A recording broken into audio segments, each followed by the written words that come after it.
వైష్ణవి హత్య కేసులో విస్తుపోయే వాస్తవాలు వెలుగులోకి వస్తూ ఉన్నాయి. ఆ హత్య కేసుతో సంబంధం ఉన్నటువంటి నిందితుడి తల్లిని కూడా పోలీసులు అదుపులోకి తీసుకొని విచారిస్తున్నటువంటి నేపథ్యంలో అసలు ఈ హత్య కేసులో ఏం జరిగిందనేది ఒకసారి మనం పూర్తి స్థాయిలో విశ్లేషణ చేసుకుందాం. ప్రస్తుతం మనతో పాటున్నారు ప్రముఖ సామాజికవేత్త, ప్రముఖ రాజకీయ విశ్లేషకులు కృష్ణకుమారి గారు. వారితో మాట్లాడదాం. మేడం నమస్తే. నమస్తే. ప్రేమించి పెళ్లి చేసుకున్న వైష్ణవి అనేటువంటి యువతని 5 నెలల గర్భవతిగా ఉంది ఆవిడని కట్టుకున్న నేరానికి భర్త అత్యంత దారుణంగా హత్య చేశాడు. ఈ హత్య కేసులో విస్తుపోయేటువంటి వాస్తవాలు వెలుగులోకి వస్తున్నట్లుగా కొన్ని వార్తలు వస్తూ ఉన్నాయి. ఏంటి మేడం అసలు ఈ హత్య కేసులో ఏం జరిగింది? ఇది ఒక చిన్న ఊర్లో చాలా తక్కువ చదువున్న ఒక అమ్మాయి ఇవాళ ఉన్న సోషల్ మీడియా ఇన్ఫ్లుయెన్స్ అయ్యి ఏవో చిన్న చిన్న రీల్స్ వీడియోలు చేసుకుంటూ యూట్యూబర్ అని ఇన్ఫ్లుయెన్సర్ అని రకరకాల ట్యాగ్ లైన్లు పెట్టుకొని ముందుకెళ్తా ఉంది. ఇప్పుడు ఆ అమ్మాయి వయసు 18 సంవత్సరాల చిల్లర, 19 సంవత్సరాలు కూడా రాలా ఇంకా. అయితే ఈ అమ్మాయిని ఈ సోషల్ మీడియాలో చూసి అదే ఊరికి చెందిన అబ్బాయి పెళ్లి చేసుకుంటాను అని చెప్పి, కొంచెం వయసు పెద్దదా అబ్బాయి, ఏదో హాస్పిటల్లో పనిచేస్తాడంట. ఈ అమ్మాయి వెంటబడి పెళ్లి చేసుకుంటాను అని వెంటబడితే ఎప్పటి నుంచి? గత 2 సంవత్సరాల నుంచి. అంటే ఆ అమ్మాయి వయసు ఎంత అప్పుడు? 15 సంవత్సరాలు, 15-16 సంవత్సరాల వయసులో ఆ అమ్మాయి వెంటబడ్డాడు, వేధించాడు ఒక రకంగా. పెళ్ళి అని వేధించాడు. అయితే ఈ విషయంలో ఈ అమ్మాయి తల్లిదండ్రులకు తెలిసి అతని బ్యాక్గ్రౌండ్ నచ్చలేదనో లేకపోతే ఇంకోటో అనుకుని నీకు మా అమ్మాయిని ఇవ్వము అని చెప్పారు. అయినప్పటికీ వాడు వెంటబడి పురుగు మందు తాగుతానని చెప్పి, చచ్చిపోతాను అని చెప్పి తాగి మరి వీళ్ళని ఒప్పించుకుని పెళ్లి చేసుకున్నాడు. పెళ్లి చేసుకున్న తర్వాత మా అమ్మ నాన్నకి పెళ్లి ఇష్టం లేదు అని చెప్పి అత్తగారింట్లోనే తెస్టేశాడు. ఏం చక్క ఈ అమ్మాయి యూట్యూబ్ వీడియోలు చేస్తుంది, మధ్యలో వీడు కూడా చేస్తున్నాడు, మళ్ళీ ఏదో చిన్న చిత్తక ఉద్యోగం చేస్తున్నాడు. ఇలా నిజానికి అమ్మ నాన్న పెళ్ళికి ఒప్పుకోకపోయినా ఇవాళ కాతే రేపు ఒప్పుకుంటారులే అని చెప్పి నిబ్బరంగా ఉండొచ్చు. ఎప్పుడు నిబ్బరంగా ఉండొచ్చు? వీడి బుద్ధి సరిగా ఉంటే నిబ్బరంగా ఉండొచ్చు. నిబ్బరంగా ఉండకుండా రోజు తగాదాలు పెట్టుకుంటా, మళ్ళీ పైగా వీడికి ఇంకో అమ్మాయితో వ్యవహారం పెట్టుకొని వీడు ఆ విషయం గురించి ఈ అమ్మాయి నిలదీసిందని, వాళ్ళిద్దరూ మాట్లాడుకునే వీడియో ఏదో ఈ అమ్మాయి తీసిందని, అది సోషల్ మీడియాలో పెడతానందని చెప్పి వీడు ఈ అమ్మాయిని హింసించడం మొదలుపెట్టాడు. కొట్టడము, తిట్టడము, బెదిరించటము, నువ్వు యూట్యూబ్ వీడియోలు మానేసేయని చెప్పటము, ఇలా రకరకాలుగా వీళ్ళ మధ్యలో కీచులాట జరుగుతూ ఉంది. జరుగుతున్న ఈ సందర్భంలో వీడు ఒకరోజు బాగా కోపం వచ్చేసింది.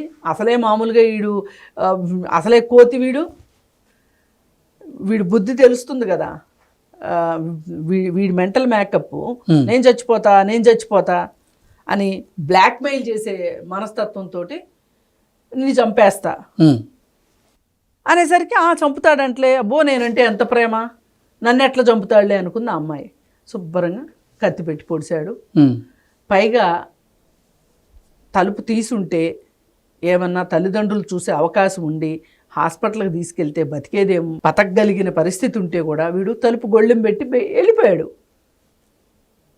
అసలు ఎంత బాధ్యతారాహిత్యమో చూడండి.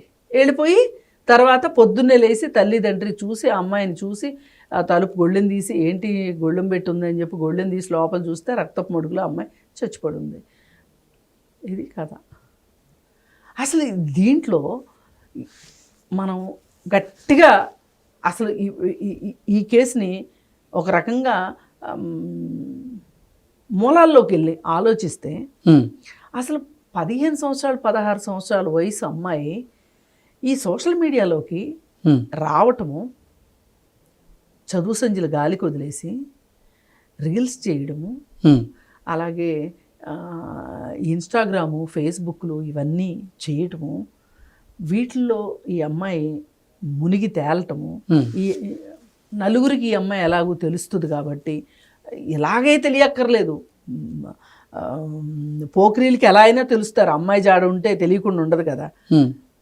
ఆ అబ్బాయి వెంట పడుతుంటే అసలు ఈ తల్లిదండ్రులు ఎందుకు చూస్తూ ఊరుకున్నారు? అసలు మనకి షీ టీమ్స్ అనేవి ఉన్నాయని తెలుసు, మనకి వ్యవస్థలు ఉన్నాయి కదా, వ్యవస్థలను వాడుకోవాలి కదా. అసలు 15-16 సంవత్సరాల వయసు అమ్మాయి జోలికి వస్తున్నాడు, మీ అబ్బాయిని అదుపాజ్ఞల్లో పెట్టుకుంటారా, లేకపోతే పోలీస్ స్టేషన్లో కంప్లైంట్ ఇమ్మంటారా అనే ఒక ఆలోచన ఈ తల్లిదండ్రులకు ఎందుకు రాలేదు అసలు? వీళ్ళు ఎంతసేపుడికి ఏంటి అంటే వీళ్ళ అమ్మాయి ఓ 16 ఏళ్ల వయసులో 15 ఏళ్ల వయసులో సోషల్ మీడియాలో వీడియోలు చేసి పెడుతుంటే, అంటే చాలా మంది తల్లిదండ్రులు పిల్లలు చేసేటువంటి తప్పిదాలను ఆ తప్పిదాల విషయంలో హెచ్చరించేటువంటి ప్రయత్నం చేస్తుంటే వీళ్ళు ఆత్మహత్యలు చేసుకుంటామని బెదిరించడము, లేకపోతే వాళ్ళ భయభ్రాంతులు ఏమైనా సరే వీళ్ళు ఎంతసేపటికి ఆ అమ్మాయి చేసే వీడియోలు చూసి వాళ్ళ అమ్మాయికి వస్తున్న పాపులారిటీని చూసి వీళ్ళు మురిసి మొక్కలయ్యారు తప్పితే అసలు మన అమ్మాయికి ఇది కాదు సరి అయిన పందా, ఇది కాదు జీవితానికి, చదువుకోవాలి, తన కాళ్ళ మీద తను నిలబడాలి, అది చేసుకొని పోయి ఈ సోషల్ మీడియాలో ఈ వెకిలి వీడియోలు చేసుకుంటా ఇంకా ఉన్నాయి చెప్పుకోవాలంటే. మీరు వికిడి వీడియోలు అంటే గుర్తొస్తున్నాయి. ఆ వైష్ణవి భర్త చూసుకున్నట్లయితే సాక్షాత్తు రాష్ట్ర ముఖ్యమంత్రి గారి వ్యక్తిత్వాన్ని హననం చేస్తూ ఆయన గురించే, అంటే విధానపరమైనటువంటి ఆరోపణలు చేస్తే ఎవరు ఇబ్బంది పడరు, కానీ వ్యక్తిగత విషయాల్లోకి వెళ్ళి వ్యక్తిగత ఆరోపణలు చేస్తూ దూషించకూడనటువంటి పదజాలంతో దూషించారు. అదే నేను అది చూసి ఆశ్చర్యపోయాను. అసలు వీళ్ళిద్దరూ కలిసి ఒక వీడియో చేసి ఒక షార్ట్ చేశారు. ఆ షార్ట్లో ఏముంది అంటే వీళ్ళ బాధ్యతారాహిత్యం గురించి, వీళ్ళకి అవగాహన లేమి గురించి మనం మాట్లాడుకోవటం. నేను భర్త చచ్చిపోయాడని వితంతు పెన్షన్ కోసం అప్లై చేసుకుంటే నాకు పెన్షన్ వస్తుంటే తీసి పారేశాడు. ఎవరు అంటే ఉపేందర్ రెడ్డి అంటాడు. ఉపేందర్ రెడ్డి ఎవరు? ఈమె పక్క నుంచి ఈమె అందిస్తూ ఉందన్నమాట వైష్ణవి, రేవంత్ రెడ్డి అని. మన ముఖ్యమంత్రి రేవంత్ రెడ్డి. అసలు ఒక రాష్ట్ర మంత్రి అంటే ఒక రాష్ట్ర ముఖ్యమంత్రిని పట్టుకొని అని పిలవటం అనేది ఎంత బాధ్యతారాహిత్యం ఆలోచించండి. అక్కడ ఆ ప్లేస్లో ఉన్నారు రేవంత్ రెడ్డి ఉన్నారా, కేసీఆర్ ఉన్నారా, కేటీఆర్ ఉన్నారా అనేది ఇమ్మెటీరియల్. అక్కడ ఒక ముఖ్యమంత్రి పదవి అనేది ఆ కుర్చీకి మనం విలువ ఇవ్వాలి. ఎగ్జాక్ట్లీ. ఎవరిస్తారా విలువ? ఆ విలువ ఇవ్వగలిగే పరిపక్వత ఎవరికి ఉంటుంది? ఆ జ్ఞానం ఎవరికి ఉంటుంది? ఇప్పుడు మీరు నలుగురిని నవ్వించడానికో లేకపోతే నలుగురిని కవ్వించడానికో 4 లైక్లు వేయించుకుంటానికో మీరు ఒక వీడియో చేసుకోవచ్చు.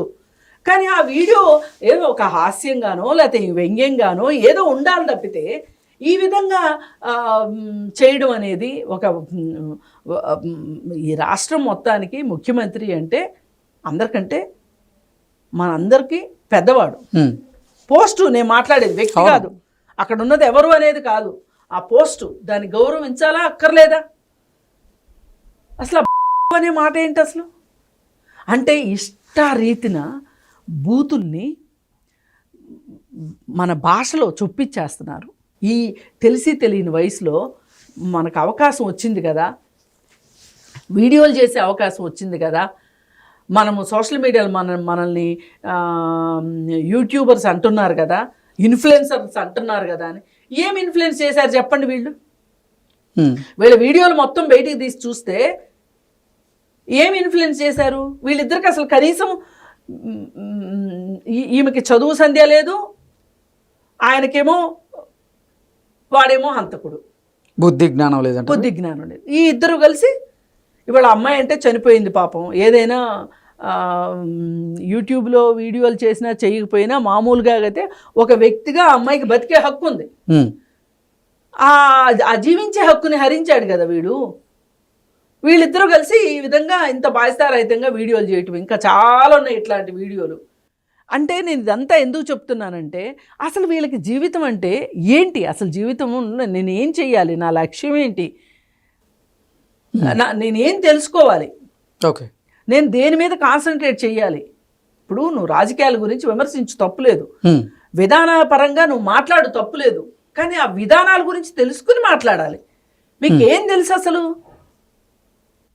ఎంతసేపుడికి ఈ వైష్ణవి ఈరోజు చనిపోయింది కాబట్టి మనం వైష్ణవి గురించి మాట్లాడుకుంటున్నాం, కానీ ఈ దాదాపు యూట్యూబర్లు మొత్తము కూడా ఇవాళ చాలా వరకు 90% యూట్యూబర్లు వాళ్ళకి పొట్ట కోస్తే అక్షరం ముక్క రాదు, ప్రపంచ జ్ఞానం లేదు, ఏమీ తెలీదు. ఇంకొకళ్ళు చేసిన వీడియోని చూసి వీళ్ళు దాన్ని ఇంకొంచెం మార్చి మళ్ళీ ఇది చూసి ఇంకొకళ్ళు ఇంకొంచెం మార్చి ఇంకొకళ్ళు. అసలు 15-16 సంవత్సరాల వయసు వాళ్ళు ఈ ఫోనులతోటి సోషల్ మీడియాలో ఉండి ఏంటి చేస్తారు వీళ్ళు సాధించేది ఏంటి?